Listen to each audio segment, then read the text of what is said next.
Team India management మరియు captain Suryakumar Yadav పెట్టుకున్న నమ్మకాన్ని వమ్ము చేశాడు అభిషేక్ శర్మ. అందుకే అతడికి తర్వాత మ్యాచ్ నుండి కాదు, ఏకంగా టీ20 వరల్డ్ కప్ 2026 నుండి పక్కన పెట్టేస్తున్నారట. ఒక్క ఓటమి టీమిండియా అభిమానుల్లో కలవరాన్ని పెంచింది. స్వదేశంలో జరుగుతున్న ఐసీసీ టీ20 వరల్డ్ కప్ 2026లో టీమిండియా ఆరంభం అందించింది. ఓటమన్నదే లేకుండా గ్రూప్ స్టేజ్ నుంచి సూపర్ 8కి చేరింది. ఇలా టీం గెలుపు బాటలో నడిచినంత కాలం ఓపెనర్ అభిషేక్ శర్మ వరుసగా డక్అవుట్ అవుతున్న అవకాశాలు దక్కాయి. కానీ సూపర్ 8లో సౌత్ ఆఫ్రికా చేతిలో ఓటమి తర్వాత పరిస్థితులన్నీ మారాయి. అందరి వేళ్లు అభిషేక్ వైపే చూపిస్తున్నాయి. దీంతో ఇక ఈ టీ20 వరల్డ్ కప్లో అతడి ప్రయాణం ముగిసినట్లే అని క్రికెట్ పండితులు చెప్తున్నారు. ఫామ్ కోల్పోయి వరుసగా విఫలమవుతున్న ఓపెనర్ అభిషేక్ శర్మను పక్కన పెట్టే ఆలోచనలో టీమిండియా మేనేజ్మెంట్ ఉన్నట్లు తెలుస్తుంది. ఇప్పటికే అతడికి ఎక్కువ అవకాశాలు ఇచ్చామని భావిస్తున్నారట. అందుకే సూపర్ 8లో కీలకమైన జింబాబ్వే మ్యాచ్లో అతన్ని ఆడించకూడదని నిర్ణయించుకున్నట్లు తెలుస్తుంది. కెప్టెన్ సూర్యకుమార్ యాదవ్ కూడా ఇదే కరెక్ట్ డెసిషన్గా భావించి అభిషేక్ను డ్రెస్సింగ్ రూమ్కే పరిమితం చేసేందుకు సిద్ధమయ్యాడట. సూపర్ 8లో భాగంగా దక్షిణాఫ్రికాతో జరిగిన మొదటి మ్యాచ్లో అభిషేక్ బదులు సంజు శాంసన్ను ఆడిస్తారనే ప్రచారం జరిగింది. కానీ కెప్టెన్ సూర్యకుమార్ ఎంతో నమ్మకంతో అభిషేక్కు మరో అవకాశం ఇచ్చాడు.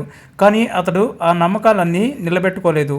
తన వికెట్ను చాలా సులభంగా పారేసుకున్నాడు. జూన్ 26న చెన్నైలోని చపాక్ స్టేడియంలో జింబాబ్వేతో భారత్ తర్వాతి సూపర్ 8 మ్యాచ్ ఆడనుంది. ఒకవేళ ఈ మ్యాచ్లో ఓడితే భారత్ పరువు పోవడమే కాదు, టీ20 ప్రపంచ కప్ నుండి నిష్క్రమిస్తుంది. అందుకే ఈ కీలక పోరులో అభిషేక్ శర్మను పక్కన పెడుతున్నారు. అతని స్థానంలో సంజు శాంసన్ తుది జట్టులోకి రావడం ఖాయంగా కనిపిస్తుంది. ఈ వరల్డ్ కప్ 2026లో ఇప్పటి వరకు అభిషేక్ 4 మ్యాచ్ల్లో కేవలం 15 పరుగులు మాత్రమే చేశాడు. కానీ సంజు శాంసన్ ఒక్క మ్యాచ్లోనే 22 పరుగులు చేశాడు.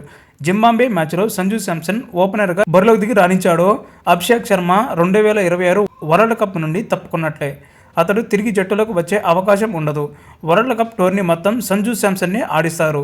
అయితే ఒకవేళ శాంసన్ కూడా వరుసగా విఫలమైతే సెమీఫైనల్ లేదంటే ఫైనల్లో అభిషేక్కు అవకాశం దక్కవచ్చు.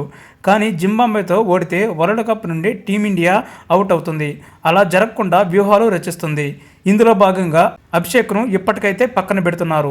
ఇది తాత్కాలికమా లేక ఈ వరల్డ్ కప్ మొత్తం ఇక బయటే ఉంటాడా అన్నది టీమిండియా గెలుపోటలపై నిర్ణయిస్తారు. దక్షిణాఫ్రికా చేతిలో టీమిండియా సెమీస్ అవకాశాలు సంక్లిష్టంగా మారాయి. ఇకపై భారత జట్టు సూపర్ 8లో ఆడబోయే మిగతా 2 మ్యాచ్లు తప్పకుండా గెలవాల్సిందే. అప్పుడే సెమీస్కు చేరుతుంది. ఏ ఒక్క మ్యాచ్ ఓడినా స్వదేశంలో టీ20 వరల్డ్ కప్ను అందుకునే అవకాశం కోల్పోయినట్లే. ఇప్పటి వరకు మన ఛానల్ను సబ్స్క్రైబ్ చేయకుండా చూస్తున్నట్లయితే సబ్స్క్రైబ్ చేయండి.